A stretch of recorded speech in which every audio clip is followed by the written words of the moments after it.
Are you a new rider wondering what type of gear to get? Are you an experienced rider looking for a solution to a problem that you're having with your gear? Is your helmet bothering you? Is your coat not warm enough? Are your pants not keeping you dry enough? This week on Angelo's Motocycle, we're going to talk gear. Stick with me.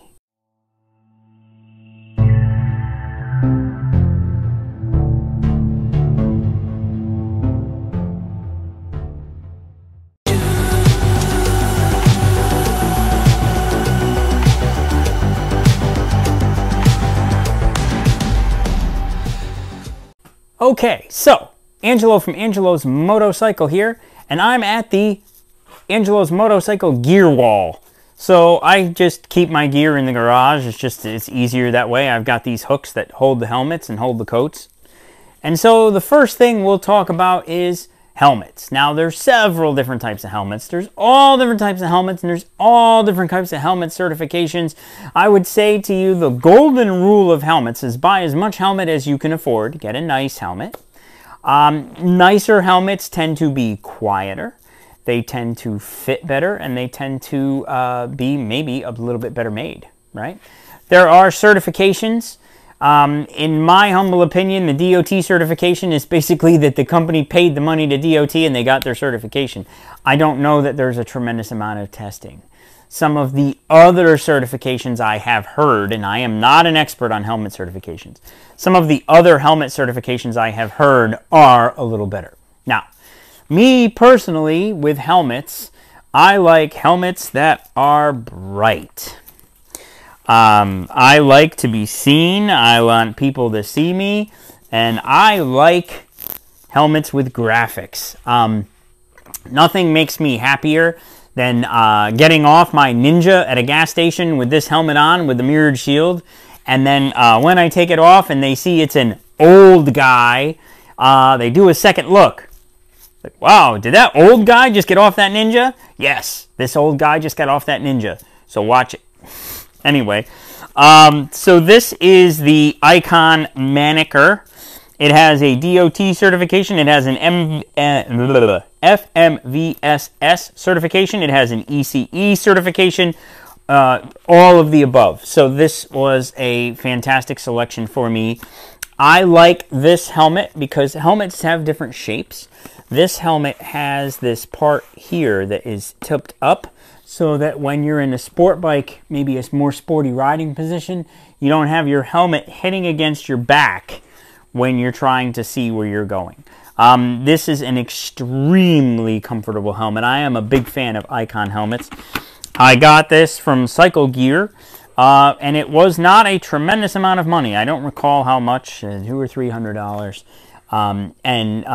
I kind of scared myself when I first got it because I had been out riding and I came in to the garage, and the garage was dark, but it was still light outside. And that was when I discovered that the teeth and the eyes actually glow in the dark, which is kind of cool.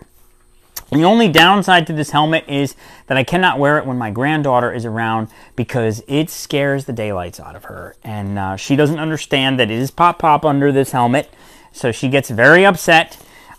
She's going to be 3 next weekend. So Pop does not wear this helmet when the grandbaby is around. That's okay. But the rest of the time, I really enjoy this helmet when I'm riding the Ninja. And I have a couple different color mirrored shields for it. I also have the clear shield. The other thing that is nice about this helmet and most modern helmets is it does have the flip-down sunglasses inside. So that is a fantastic helmet. This is a Sedici. Again, this is another full, all my helmets are full face. And we'll talk briefly about other helmets. So this is a Sedici, another fantastic brand of helmet sold at Cycle Gear. And I don't know if Revzilla and those guys have them, but Cycle Gear sure does. And for a little extra, I sprung for the clear shield. I also, I sprung for the mirror shield. I also have the clear shield to go with it. And again, this one has the flip-down sunglasses. Flip-down sunglasses are a game changer. In my humble opinion, you should not buy a motorcycle without the built-in sunglasses because it's just too convenient. You don't have to carry the mirrored shield. You don't have to carry the spare clear shield because when it gets dark and you're still out, the mirrored shield does make it difficult to see. So you do have to keep that in mind. And all of these helmets are compatible with whatever flavor of Bluetooth communicator you like. I prefer the Cardo line. All of my helmets are outfitted with a Cardo. I use this Cardo, and then sometimes I use the PackTalk Bold, depending on who I'm riding with, but I do have multiple Cardos. And again, I'm a big fan of Cardo. I'm not a huge fan of Sena. I do have a Sena that a friend of mine gave me, and all of my friends that have Sena, it seems like, you know, when we're out on a ride, they're the ones that are trying to get them reconnected because they got disconnected somehow, or something's wrong with them, or they're having some issue, whereas the Cardos just work. They just work every time, never, without fail. So I'm a fan of the Cardo Bluetooth, so that we'll talk about. I'll add that in here with the helmet discussion, you know, for comms. And comms are really nice. You can have some music. I do wear earplugs when I ride, and I would suggest that you wear earplugs when you ride too. Yes, you will still be able to hear sirens, cars, anything. You can still hear it. You can still hear the horns. It only knocks about 35 or 38 decibels off of it, brings it down below the threshold where the wind noise is doing damage to your hearing, right? So the Sedici, again, another great helmet. If you're looking at helmets, I would recommend this brand. And they all come with little helmet bags, which is nice, and I keep the helmet bags on them so that, you know, it protects the helmet, keeps it in good shape, and keeps dust off it while it's hanging out in the garage, right? So, moving right along. Another company that I really like is LS2. Now, this is an interesting helmet because this is a hybrid helmet. This is a on-off-road enduro-style helmet, but because it has a big visor that attaches onto it. But it is also a really cool looking street bike helmet. I like this helmet especially for warm days. This is the most ventilated helmet I have ever had. The only downside to it is it is quite large. This is a big helmet. And this helmet also, again, has the flip-down sunglasses. I will not buy a helmet without flip-down sunglasses. And other thing that is interesting about this helmet is it has this type of latch mechanism where this just goes in and slides in and clicks, and then you just pull this little tab and it releases. It doesn't have the double D rings. The double D rings can be a little bit of a challenge for some people, so this one has that. This one is made of carbon fiber, which is really cool. It has, I do not have a mirrored shield for it, but like as I said, it does have a visor, and I got this because I wanted to have an adventure-style helmet for riding my KLX 230. I wanted to be able to, when I do some off-roading, to get this helmet and put the visor on it. But then the rest of the time, I kind of like wearing it with the other bikes. I wear it a lot on my Harley. I like it on the Harley. I think it's very stylish. And then over here is, and you'll notice all these helmets have bright, bold colors, right? That's the thing with helmets. You should get some bright, bold colors. This is an HJC. This is my modular, a CL Max 3 Flow. I'm not a huge fan of modular helmets, but I do have one. So here is the modular. And this one does also have the built-in sunglasses. Again, I wouldn't buy a helmet without it. I used to wear this a lot when I had a Goldwing. Truth be told, I don't wear this helmet very much anymore. It has my Sena attached to it. I don't use the Sena. I don't particularly like the Sena, but I had one group of friends that liked Sena religiously, and I would ride with them, and so one of them gave me one of their old Senas so that we could talk because I refused to buy one. And so then this year they switched to Cardos, and they love them. And they're like, wow, these are great. We're going to use Cardos from now on, and they no longer use their Senas. So that's, yeah, I guess that tells the story. But I don't use this helmet a lot, but modulars, if you're doing a lot of touring, modulars can come in very handy. I wouldn't say that they're ideal for sport bike helmets, just because, I mean, you're not really going to pop that modular up.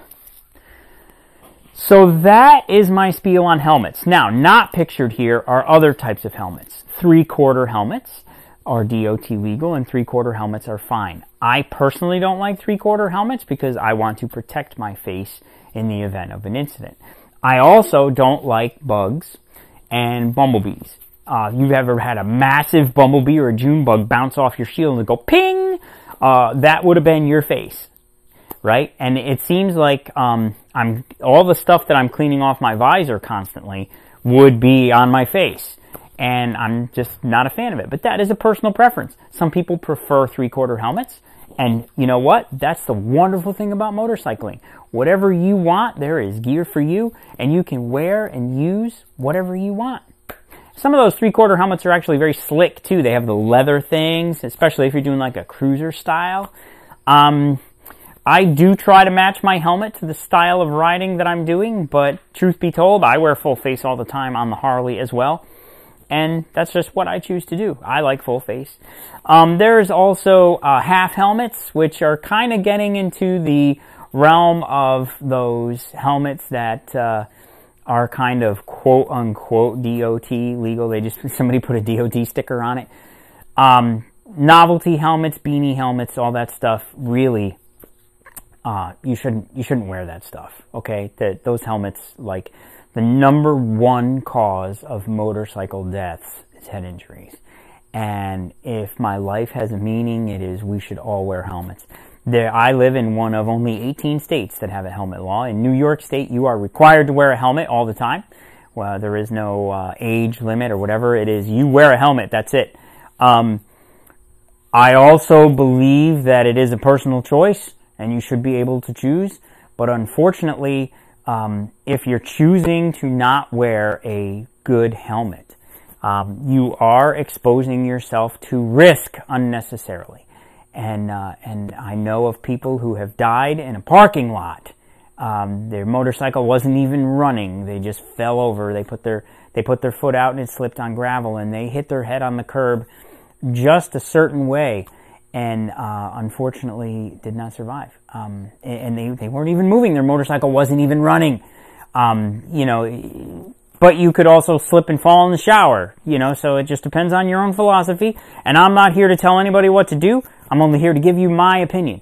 In my opinion, a helmet is a very good idea. I believe in motorcycle safety. Obviously, I'm an MSF rider coach. I believe in motorcycle safety. I believe in all the gear all the time.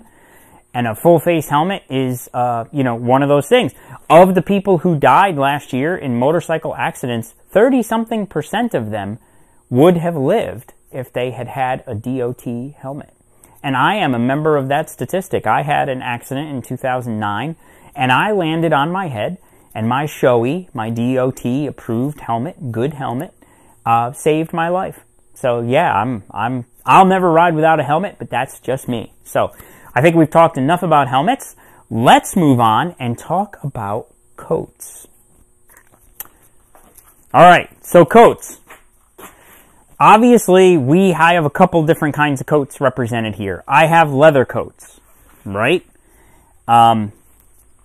This is an oldie but a goodie. I just can't bring myself to get rid of it. I've had this coat since I was, in my 20s.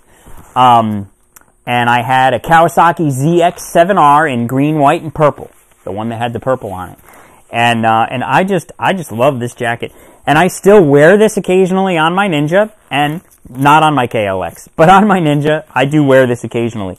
This is not lightweight. It is not breathable. It is nothing like modern textile fabrics. It is, however, super cool. And leather. It does not have CE reinforced armor anywhere in it. It just has a little bit of padding. There's no armor in here whatsoever. But it is leather, right? And it's kind of neat. So if you like leather, this is good. Now, this is not waterproof. This is not breathable. This is not lightweight. It's not really ideal. But for short rides around the area, I will occasionally throw it on, and that's why it's hanging on the wall. This jacket here has a little sentimental value. This was my first leather jacket that I bought when I got my Harley. And I'm talking about my first Harley when I was 21 years old. 22. I think I was 22 years old. And so that was a good long time ago. So this jacket is older than probably most of you watching this video. And again, I just keep it. It's pretty much the same kind as that. It's a Technique jacket, Technic. There is no CE approved leveled armor. It is just leather. It is not lightweight. It is not breathable. It has a liner like the other one has. And I occasionally wear it when I'm feeling bad to the bone. Anyway, so we'll move on. I'm not a huge fan of the leather coats. Motorcycle gear has come so far in the last even 10 or 15 years. We now have lightweight, breathable textile fabrics that can be, comfortable in all 4 seasons, So then that brings me to my next suit. I have 2 full textile suits. I have one that is mesh, and I have one that is not. Now, this is mesh. So they say that this is good for 4 seasons. I would submit to you that it is good for 3. This does not. Mesh is just a little bit too lightweight for winter use. If you live where I do in the Great White North and we get snow, and I do ride 12 months a year, if we get a nice, clean, clear, crisp day in January and it's 20 degrees, I go. I'll go out for an hour just to have a little bit of fun. I'll take the Adventura. And this year I am going to stud the tires so that I don't have to worry as much about patches of ice and things like that. But and hippo hands to keep my hands nice and warm and dry. Hippo hands are very good at.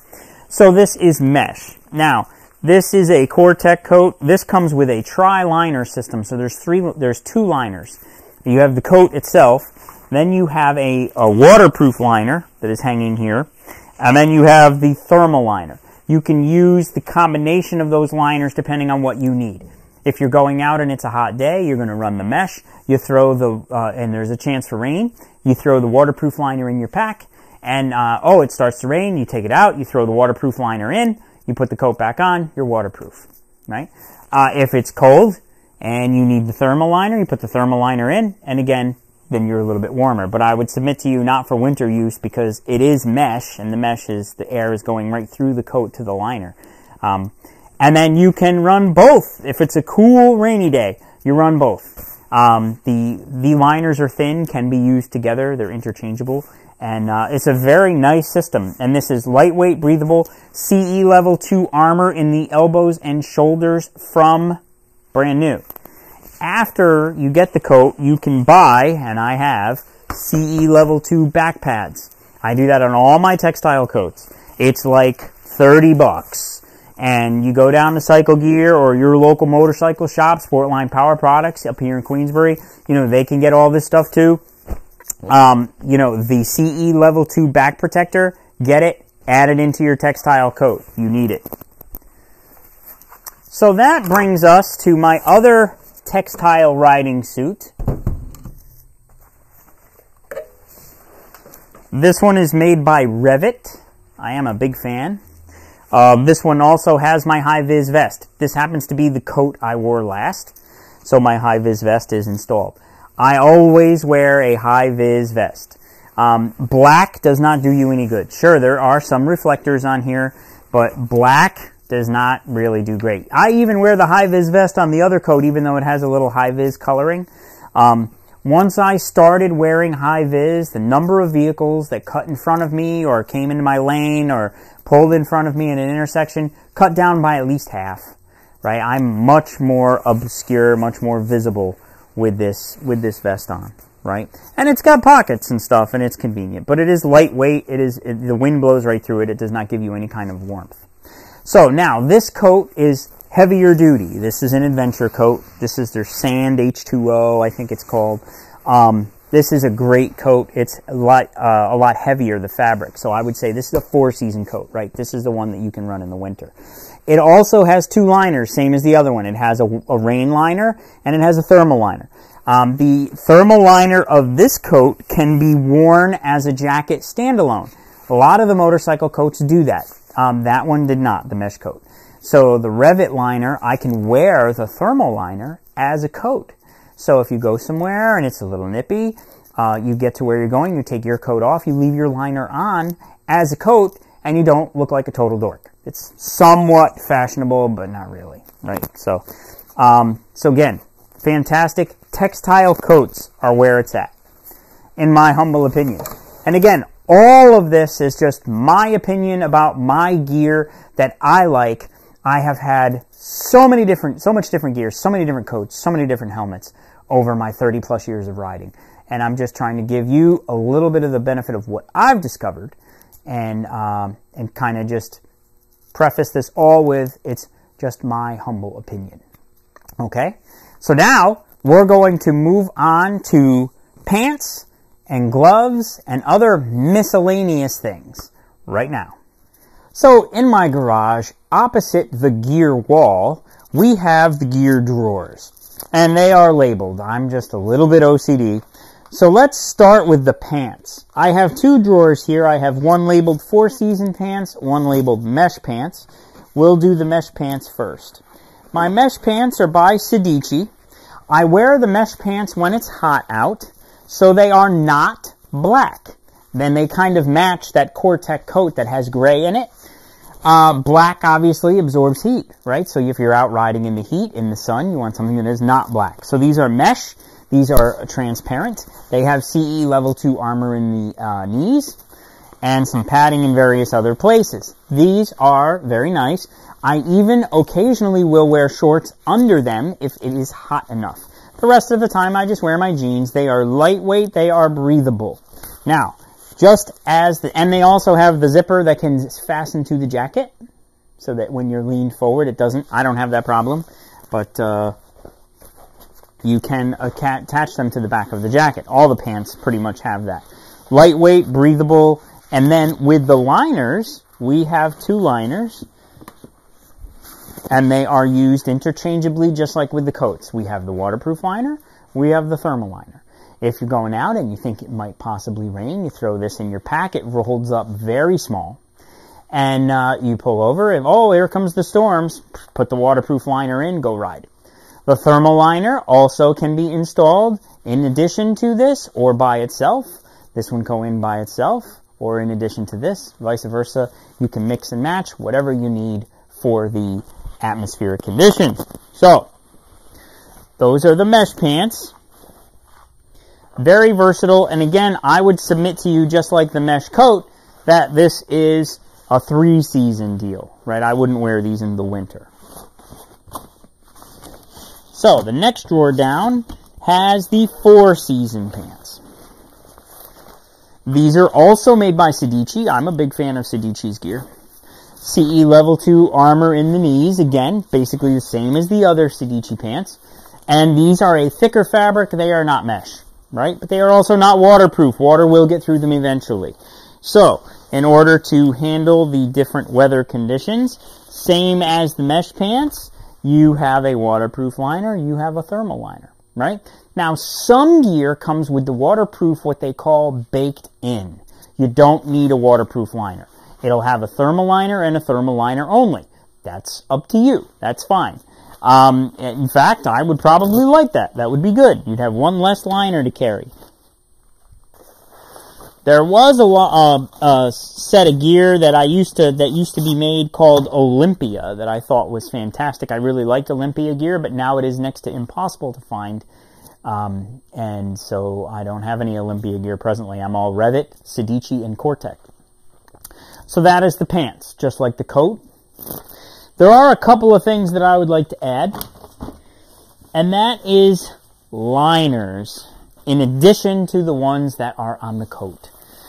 This is a company called Noru Full Heat. I got this at Sportline Power Products. This is a coat, and it has the little thumb holes to put your thumb in, so that when you're putting your motorcycle coat on, your sleeves don't ride up. And this is just in addition to the thermal liner if you need just a little bit extra, if it's a little cold. And they have glove liners, they have balaclavas, they have all kinds of stuff, this company. And I have been very impressed with the quality of their stuff. And again, nobody is paying me, nobody is giving me any free gear. I am just sharing with you what I have found and what I use. This actually also has detachable sleeves, so you can turn it into just a vest, right? So, let's talk about the opposite spectrum, end of the spectrum, when it is hot, and it is really hot. If it's 90 plus and you're sweating, And yes, this is a vest, and this is not a vest to keep you warm. This is called a Hyper Cool. And there is how the company spells their name. And again, they are not giving me anything.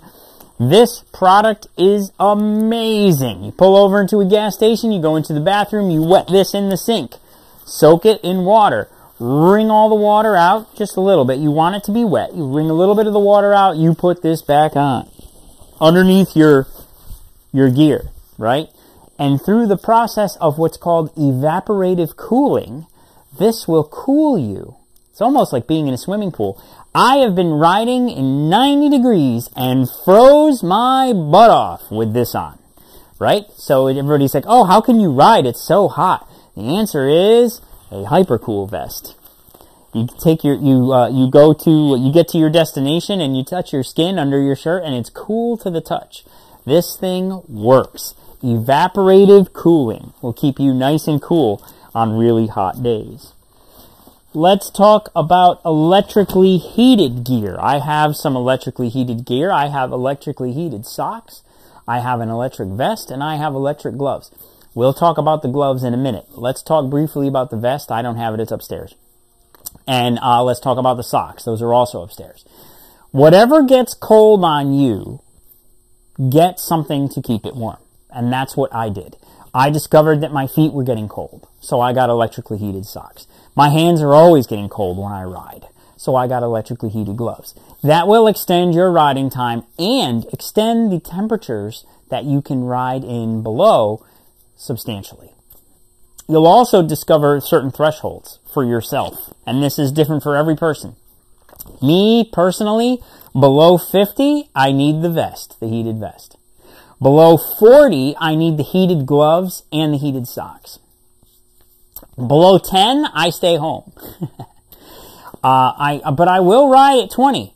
20 is okay. But at 20 degrees, I need everything. I need the electric heated vest, the gloves, the socks, the hippo hands on the bike, on the motorcycle, and also I'll actually wear that no-roof full heat, the thermal liner in the coat, and you're basically like an abominable snowman. You know, the gear does get a little thick and a little heavy, but it's no different than the snowmobile guys. The snowmobile guys are doing the same thing, wearing the same type of gear. I also will wear below 50. I will wear what is called a balaclava, and I have it tucked away here behind in the glove drawer. So a balaclava goes underneath your helmet. It keeps your head nice and toasty, and it keeps your face warm. I just have to ditch those glasses. And this is a balaclava.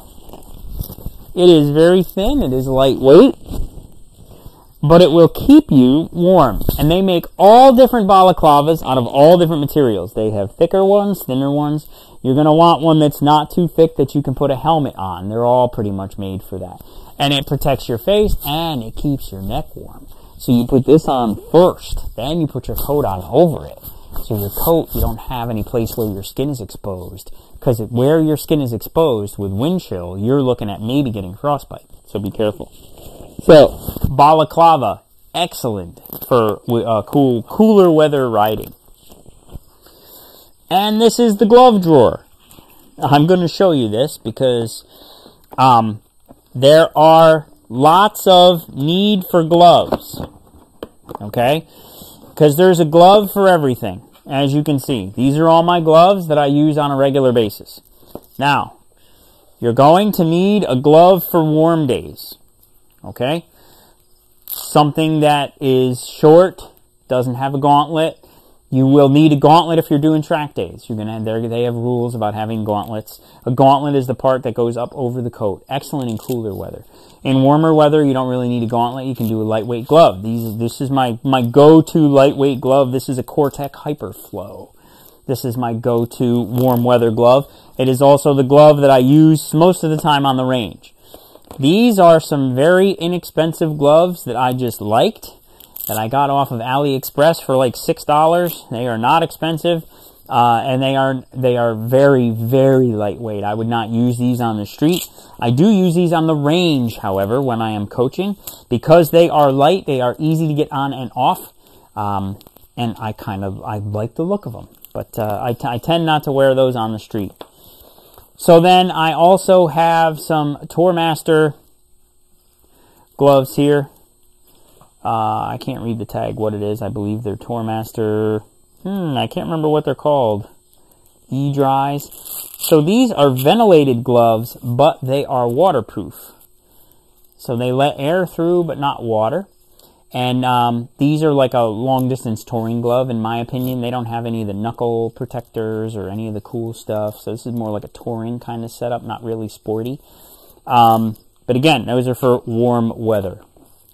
Then I have my cooler weather glove. Comes in 2 different flavors.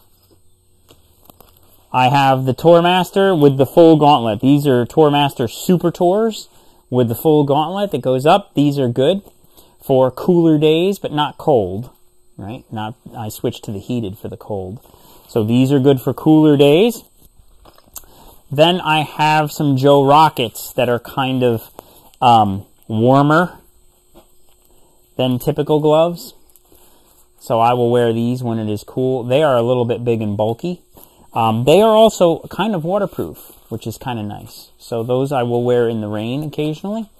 But then if it's a real deal rainstorm, I break out these guys. These are Tourmaster Storm Chasers. These are fantastic in the rain. They're the only glove I've had that once it gets wet, I can still get my pinky in the pinky. Because a lot of gloves, once they get wet and you take your hand out, you never getting that pinky back in until that glove dries. I don't know why that is. Glove manufacturers, you have to solve this. But the Storm Chasers, they have done pretty good. The Horizon line, Tourmaster Horizon line Storm Chasers, these are great in the rain. They are also very good in cool mornings. They keep your hands nice and toasty. So speaking of keeping your hands nice and toasty, we come to glove liners. I have here the Noru Full Heat glove liners. They are made by the same company that makes that little Noru Full Heat jacket. These are very nice. They could be worn by themselves. I wouldn't recommend it. Or you wear it under your glove, right? So, and those are the summertime gloves. Then we get into the cold weather gloves. I have a couple different varieties. If it's cold, but not too cold, I have these Tourmasters. You'll notice they all have full gauntlets. These are Tourmaster Cold Tex gloves. These are snowmobile gloves, right? And they work just as good on the motorcycle, and they keep you nice and warm. These were my go-to for cold weather before I got my heated gloves. These are electrically heated gloves. They have a nice little thing to keep them on your arm in case they come off. Again, full gauntlet. There's the button that you push. These things will run full heat for about 2 hours. If you run them on low, they'll run about 4 or 6 hours. I don't ride any longer than that in the cold. The exposure builds up and starts to wear on you, right? And you start to get fatigued. So when it's really, really cold, a couple hours max is all I do. These last. I still commute to work in the cold. People think I'm crazy at my office, but hey, I still commute to work in the cold. So those are gloves. And we've covered just about everything. The only thing I would add is different shields. Having different shields for your helmets. If you've got a mirrored shield, you should have a clear shield that you need just in case when it starts to get dark early. I do have multiple mirror shields for the Icon. Trackside makes these nice little shield holders that you can take your shield, throw it in your backpack, and carry it with you, and your shield won't get scratched or damaged. That's a good idea as well. One of the things that I forgot to mention on camera was boots. I use a boot made by a company called Rocky. It is kind of a military/police SWAT boot. It is carbon reinforced, has plenty of ankle protection, it has a side zipper. It is definitely a high boot, covers your ankle. Get something for yourself that is comfortable, that you can wear for all day long, and will give you adequate protection and protect your foot and ankle while riding. So, that about wraps this up on gear. I've covered just about everything. We've talked about helmets, we've talked about coats, we've talked about pants. I've touched base on gloves and socks even, and heated things. I was also a ski and snowboard instructor in my past life, and the biggest thing that skiers and snowboarders do and how they keep warm is they dress in layers. You have a base layer, you have a mid layer, and you have your top layer. Do the same thing with motorcycles if you're motorcycling in the cold. Even if you are just motorcycling in the cool fall air and enjoying that beautiful foliage, you know, wear a moisture wicking base layer, a comfortable mid layer, and then your motorcycle gear on top of it, and you will have a lot more fun and enjoy your motorcycling when you are warm, dry, and comfortable. So tell me down in the comment section what kind of gear you ride, what kind of gear you use, because I want to learn more about motorcycle gear from all of you. Tell me what kind of gear you're using, what kind of gear you find that you need for different riding situations, whether it's rain or whether it's snow or whether it's cold or super duper hot where you are. Tell me how you're staying comfortable on your machines. Stay safe out there. Have fun. I'll see you next Friday. Thanks for tuning in and watching Angelo's Motocycle. Be sure to come back next Friday for another video on a great topic. Don't forget to check me out on Facebook, TikTok, and Instagram, all as Angelo's Motocycle. I will see you next Friday at noon. Thank you for watching.